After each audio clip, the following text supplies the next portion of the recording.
Magandang araw sa inyong lahat. Narito ang pinaka-latest na ulat sa lagay ng panahon ngayong araw ng Sunday, June 29, 2025. Ngayong araw, pag-usapan natin ang galaw ng low pressure area na kasalukuyang nasa silangang bahagi ng bansa at kung gaano kataas ang tsansa nitong maging ganap na bagyo sa susunod na linggo. At syempre, hindi rin mawawala ang pag-uulat natin tungkol sa patuloy na epekto ng southwest monsoon na siyang dahilan ng pag-ulan sa maraming bahagi ng Pilipinas. Kung gusto mo naman lagi kang updated sa lagay ng panahon, huwag kalimutang mag-subscribe dito sa channel. Sa kasalukuyan, ayon sa datos mula sa PAGASA, aktibo pa rin ang southwest monsoon na nakaapekto sa malaking bahagi ng Luzon, Visayas at Mindanao. Sa mga lugar tulad ng Metro Manila, buong Visayas, Zamboanga Peninsula, BARMM, Soxargen, Pangasinan, Zambales, Bataan, Cavite, Batangas, Occidental Mindoro at Palawan. Inaasahan ang maulap na kalangitan na may kasamang mga pag-ulan na maaaring pabugso-bugso o minsan ay tuloy-tuloy. Ang mga pag-ulang ito ay hindi simpleng ambon lamang. Kapag sabayan ng thunderstorm o malakas na buhos, maaari itong magdulot ng flash flood o landslide lalo na sa mga mababang lugar at bulubunduking komunidad. Samantala sa Bicol Region, Ilocos Region, Central Luzon, Calabarzon, Mimaropa at natitirang bahagi ng Mindanao, mas banayad ang lagay ng panahon. Bahagyang maulap ang kalangitan na may posibilidad ng panandaliang pag-ulan pero hindi rin dapat magpakampante dahil sa posibilidad pa rin ng localized thunderstorms na maaaring magdala ng panandaliang pagbaha.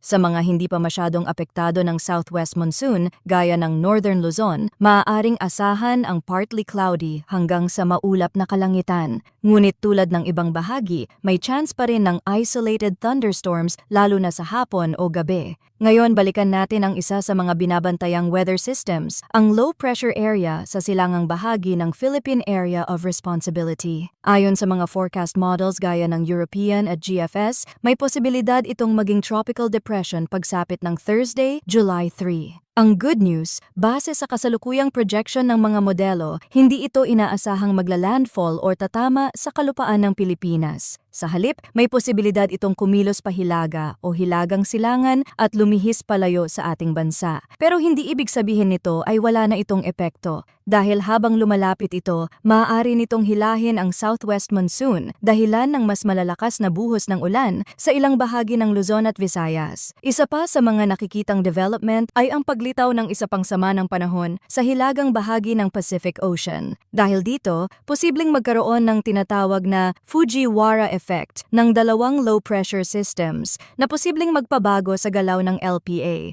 Pareho rin ang sinasabi ng GFS model, may dalawa itong weather system na nakikita sa silangan at parehong pwedeng magkaepekto sa ating panahon. Ayon din sa GFS, may isang posibleng low-pressure area na unti-unting mabuo sa kanlurang bahagi ng bansa. Bagamat maaga pa para magsabi ang direksyon or intensity, ito ay isang indikasyon na kailangan nating maging mapagmatyag. Sa kabuuan, habang walang nakikitang bagyong tatama sa bansa sa loob ng susunod na 3 hanggang 5 araw, asahan pa rin ang ulan dulot ng southwest monsoon. Ang mga low-pressure systems na ito ay posibleng hindi maglandfall pero may malaking epekto sa ating lagay ng panahon, kaya't huwag maging kampante. Ang panahon ay mabilis magbago. Mahalaga ang tuloy-tuloy na pag-monitor at pakikinig sa mga opisyal na ulat ng PAGASA at syempre, dito sa ating channel. Maraming salamat sa inyong pagtutok. Huwag kalimutang mag-ingat, maghanda at manatiling ligtas ngayong tag-ulan.